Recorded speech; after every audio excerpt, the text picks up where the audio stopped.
E aí galera do canal, tudo beleza? Mais uma videoaula para vocês hoje no canal Troia Jurídico. Vamos falar da Lei 9.296 de 96, que é a Lei de Interceptação Telefônica, mais uma de legislação penal especial.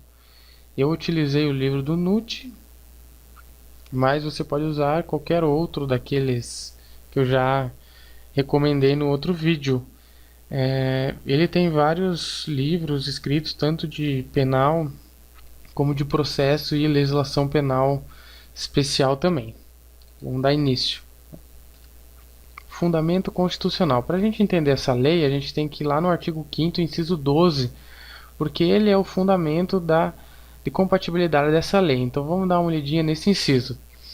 É inviolável o sigilo da correspondência e das comunicações telegráficas, de dados e das comunicações telefônicas, salvo, no último caso, por ordem judicial, nas hipóteses na forma que a lei estabelecer para fins de investigação criminal ou instrução processual penal.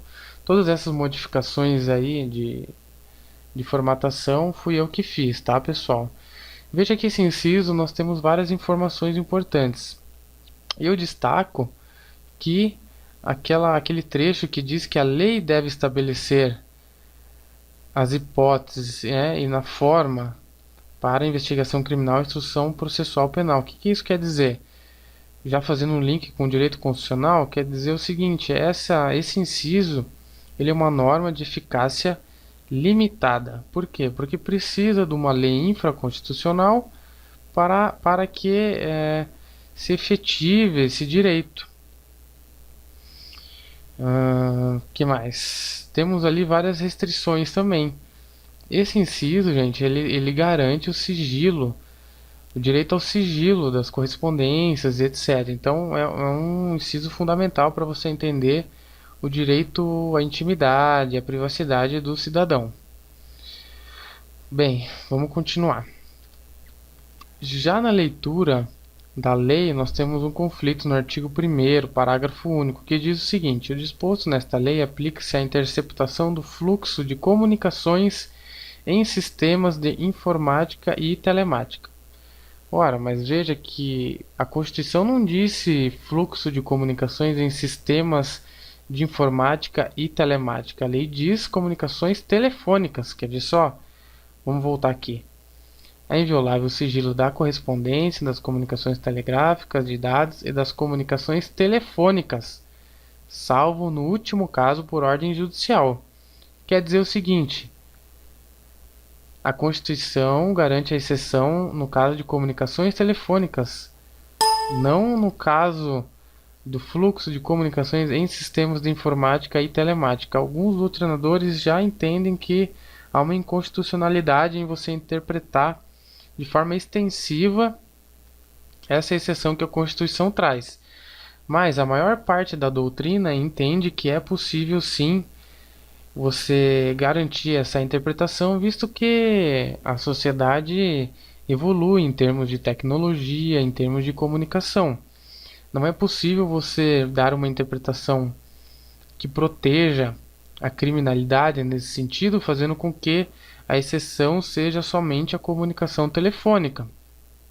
E mais, doutrinadores entendem que é possível sim a violação de sigilo, de correspondência e de outras comunicações que não a comunicação telefônica. Por exemplo, a comunicação entre presos por meio de correspondências, ela é, de acordo com o Código de Processo Penal e até mesmo a LEP, ela é violável. É possível que os agentes verifiquem o conteúdo dessas correspondências para fins de investigação ou instrução penal, protegendo a coletividade e a segurança como bem jurídico, certo?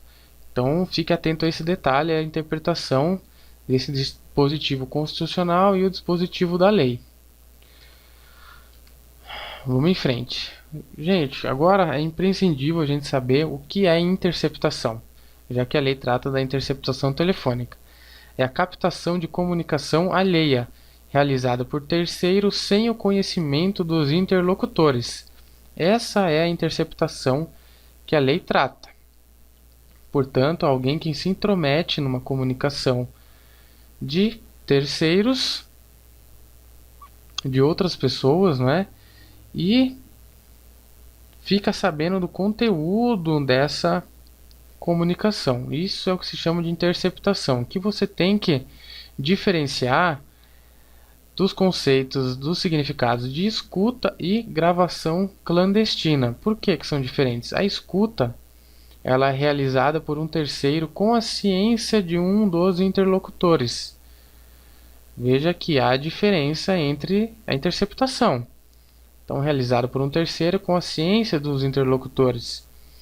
E a gravação clandestina, que é realizada por um dos interlocutores sem o conhecimento do outro. Por exemplo, eu ligo para o meu amigo pelo meu celular e gravo a nossa conversa através de um aplicativo no meu celular e gravo a nossa conversa. Então eu estou ciente dessa gravação, mas o meu interlocutor não.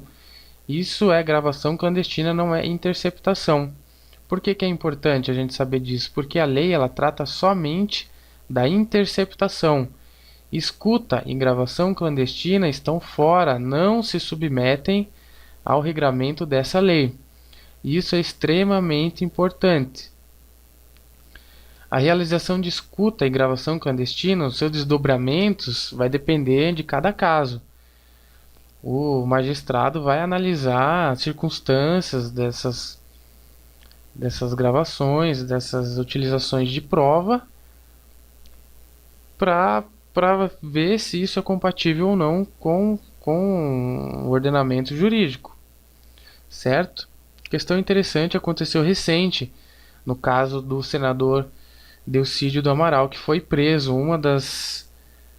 Dos argumentos da defesa era que a prova foi obtida por meio ilícito, já que foi realizada uma gravação ambiental entre as pessoas ali naquele momento, sem que uma delas não soubesse.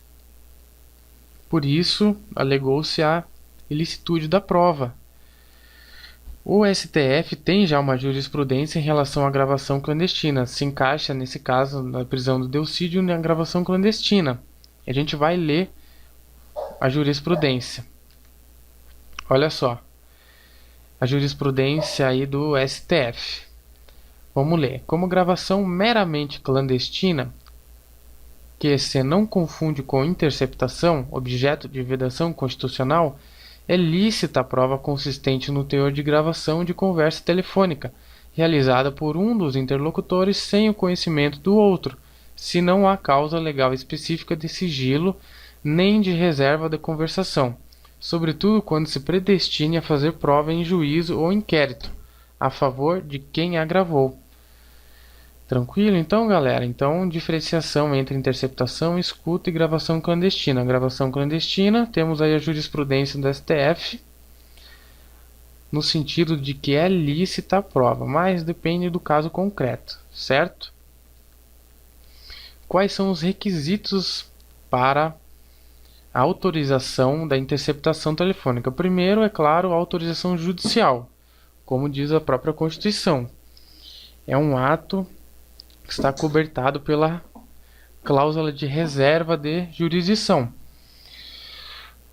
Aqui também nós temos uma pequena polêmica, porque na lei diz que é autorizado ao juiz, inclusive de ofício, conceder a interceptação telefônica. Mas tá, tudo bem. O detalhe é que ele pode fazer isso, inclusive na fase de investigação policial, na fase investigativa, o que é muito rechaçado pela doutrina, já que o papel do juiz não é um papel investigatório, e sim um papel de julgador. De maneira que a doutrina entende inconstitucional esse dispositivo que autoriza o juiz, inclusive de ofício, autorizar ou decretar a interceptação telefônica na fase investigatória. Na fase processual se admite de ofício. Mas a regra é que dependa de requerimento aí das autoridades, tanto da Polícia Judiciária como do Ministério Público. Então, primeiro requisito, autorização judicial. Segundo requisito, investigação. Tem que ser no meio de uma investigação criminal ou instrução processual penal. Não há que se falar em interceptação telefônica num processo civil, um processo aí de pedido de pensão ou num processo de paternidade ou num processo onde haja uma lide empresarial entre os sócios, certo? Terceiro requisito, indícios razoáveis de autoria ou participação em infração penal. Aqui, bem tranquilo. Essa interceptação telefônica só vai acontecer se houver indícios razoáveis de autoria ou participação em infração penal, é claro. E só se pode autorizar a interceptação telefônica quando ela for indispensável para se obter a prova. Um requisito importante também. Eu não posso sair por aí utilizando interceptação telefônica ao meu bel prazer, porque eu acho mais fácil. Não. Tem que ficar bem especificado no requerimento que é o meio indispensável para se obter a prova, que eu não vou conseguir obter a mesma prova por um outro meio. Seria muito dificultoso por um outro meio ou impossível até mesmo de conseguir aquela prova. E um último requisito, a infração tem que ser punida com reclusão. Ou seja, aqui o legislador entende que para se autorizar a interceptação telefônica, que é uma violação a um direito fundamental, a infração, a investigação tem que se ater a um fato punido com reclusão, que seja um fato grave, né? Que seja algo relevante ao direito penal que condiza com a medida. Porém, aqui também temos uma divergência doutrinária e até mesmo jurisprudencial flexibilizando esse requisito, no sentido de que é possível também a interceptação telefônica em relação a crimes que sejam punidos com detenção, desde que sejam conexos com aquele a que está se investigando. Vamos ver uma jurisprudência nesse sentido, olha só. Uma vez realizada a interceptação telefônica de forma fundamentada, legal e legítima, as informações e provas coletadas dessa diligência podem subsidiar denúncia com base em crimes puníveis com pena de detenção, desde que conexos aos primeiros tipos penais, que justificariam a interceptação. Do contrário, a interceptação do artigo 2, inciso 3 da lei, levaria ao absurdo de concluir pela impossibilidade de interceptação para investigar crimes apenados com reclusão, quando forem estes conexos com crimes punidos com detenção. Veja aí a jurisprudência do STF nesse sentido. Vamos seguir em frente. Outras características da interceptação: o pedido então deve expressar as razões e as especificidades, ou seja, eu não posso simplesmente dizer que há um indício de participação num crime, um nome e somente. Não, eu preciso expressar as razões, as circunstâncias, como vamos proceder a essa interceptação, e o juiz deve também motivar a sua decisão, no sentido de acatar ou indeferir o pedido, e deve aí circunscrever o objeto da diligência e a maneira como será feita esse procedimento. Deferido o pedido, o prazo da interceptação dito pela lei é de 15 dias, porém esses 15 dias podem ser prorrogados, visto que a lei não impede, não dispõe de forma contrária. Procedimento ocorrerá em autos apartados. Vamos lá, vamos falar agora do sigilo referente a esta medida, que também é um assunto polêmico. A lei determina segredo de justiça automático em relação à interceptação, é isso mesmo. A lei exagerou aí nesse sentido. No seu artigo 8 diz o seguinte: a interceptação de comunicação telefônica de qualquer natureza ocorrerá em autos apartados, apensados aos atos do inquérito policial ou do processo criminal, preservando-se o sigilo das diligências, gravações e transcrições respectivas. Então veja que o artigo 8 ele confere aí uma obrigatoriedade de se decretar o sigilo. Porém, a Constituição garante o seguinte: a lei só poderá restringir a publicidade dos atos processuais quando a defesa da intimidade ou interesse social exigirem. Ou seja, o processo ele é público. Ele é aberto à população que tem direito a saber como é o tratamento dado nos processos, etc. Ainda mais depois da emenda constitucional 45 de 2004, também tivemos aí um incremento desse princípio, o princípio da publicidade. Ou seja, não é possível que uma lei infraconstitucional viole a Constituição, de maneira que o mais sensato é que o juiz, na sua própria decisão de deferimento desta medida, ele mesmo pondere sobre o sigilo ou não dessa medida. E no momento em que ele achar adequado, nós entendemos que o momento adequado seria o do deferimento, mas nada impede que ele reveja a sua decisão, retirando ou impondo novamente o sigilo. Certo, pessoal? Também essa questão foi bem debatida recentemente no caso do conteúdo das interceptações telefônicas no processo da Lava Jato. O juiz Sérgio Moro garantiu publicidade e veiculou o conteúdo dessas interceptações. Veja que foi uma medida complicada, porque expôs muitas pessoas ali que não tinham qualquer relação com a investigação. E, sendo pessoas estranhas ao processo, elas têm sim garantido o direito à privacidade, ao sigilo das suas comunicações. Por isso, a medida foi amplamente criticada e, ao nosso ver, em algum momento ali, houve sim um equívoco do juiz Sérgio Moro. Mas isso a gente discute em outro momento.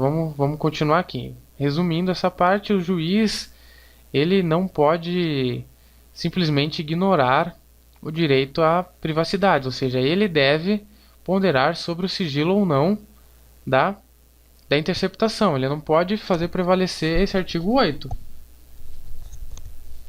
Certo? Então, como vai ocorrer em loco a interceptação telefônica? Vamos fazer aqui um passo a passo. Primeiro, o juiz vai deferir, ocorre a interceptação. Depois vai ocorrer a gravação. Geralmente, a interceptação e a gravação vão ocorrer de forma conjunta. Depois existe o que a gente chama de degravação, que é a transcrição dos diálogos. E a lei vai dizer que é obrigatório essa transcrição. Porém, nos casos concretos, percebe-se que é um trabalho muito dificultoso realizar toda a transcrição dos diálogos em casos onde essas gravações duram mais do que, sei lá, 1 mês, 3 meses, 6 meses. Imagine você fazer a transcrição de 200 horas de diálogos. Isso não é viável. Por isso, o STF também, através da sua jurisprudência, flexibilizou essa obrigatoriedade da lei.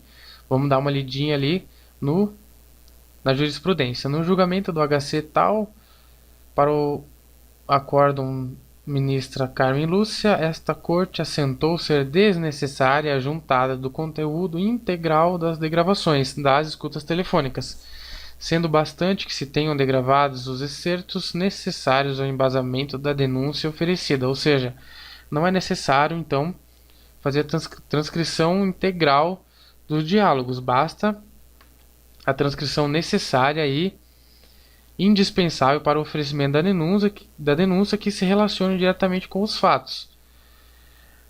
Isso não impede, não vai impedir que a defesa tenha acesso ao conteúdo integral. O conteúdo deve ser gravado integralmente, para que a defesa tenha acesso caso ache necessário. Ela não vai poder alegar que houve uma manipulação das transcrições de maneira a dar ênfase à denúncia, porque ela vai poder se defender com o teor completo das, do conteúdo dessa interceptação. Também poderá haver, após ou durante a instrução, a eliminação dos trechos onde não há relevância nenhuma para o processo, que envolva aí terceiros, que nada tem a ver com o processo. Pode-se haver requerimento do Ministério Público ou até mesmo da parte envolvida para que se elimine esse conteúdo que envolva essa pessoa, ou conteúdo mesmo que não tem nada a ver com o processo. Isso vai correr através do incidente, que também está na lei. Quando vocês lerem a lei, vocês vão ver que existe um artigo que fala sobre esse incidente aí de exclusão desse conteúdo. Basicamente é isso, pessoal. Aí no finalzinho da lei tem um crime, a lei traz um crime, que é justamente realizar a interceptação sem autorização judicial ou quebrar o segredo da justiça.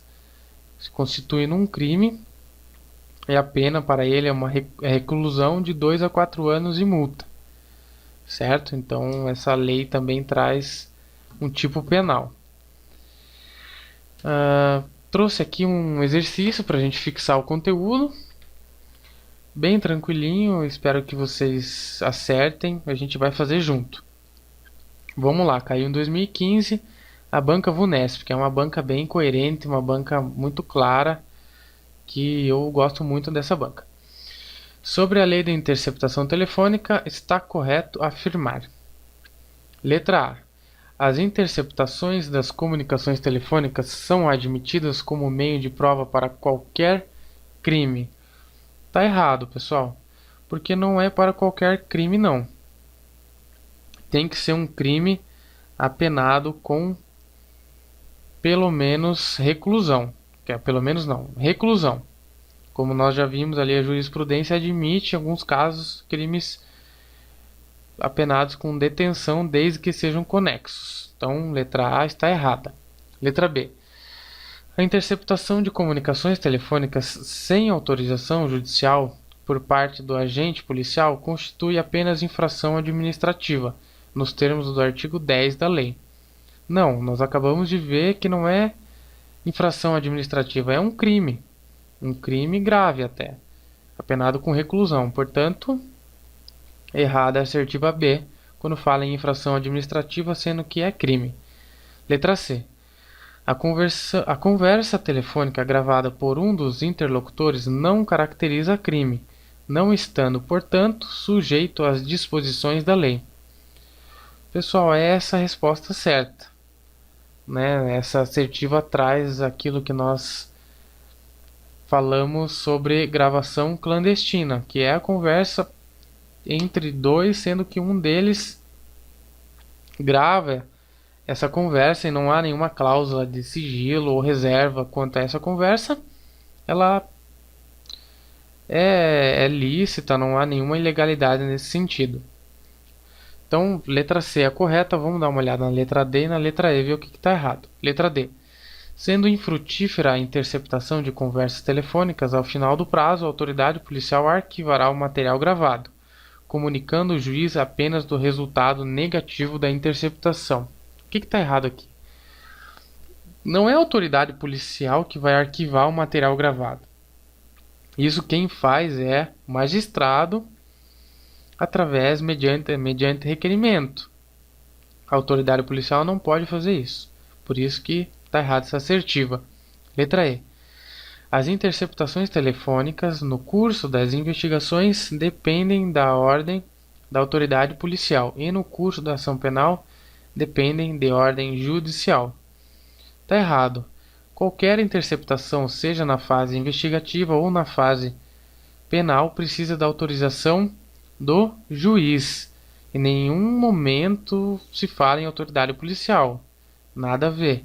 Só o juiz pode autorizar uma medida como essa.